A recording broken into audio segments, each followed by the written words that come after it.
Awali dari topik utama, ratusan ribu benih lobster ilegal diamankan Polda Sumatera Selatan dari pembudidayaan baby lobster di Desa Mulyasari, Tanjung Lago, Banyuasin. Panas lah. Masak demi apa? Mati.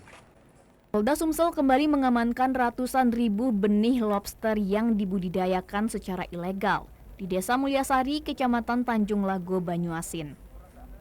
Dari penangkapan di 2 rumah pembudidaya baby lobster di Banyuasin ini, disita 125.400 ekor baby lobster jenis pasir dan 28.050 ekor baby lobster jenis mutiara. Dengan total 153.450 ekor baby lobster, tetmon alat pendingin, dan lemari pendingin. Dirkrimsus Polda Sumsel mengatakan pihaknya masih melakukan pemeriksaan terhadap 13 tersangka yang diamankan. Sementara barang bukti baby lobster dilimpahkan ke Balai Karantina Perikanan Kementerian Kelautan di Lampung.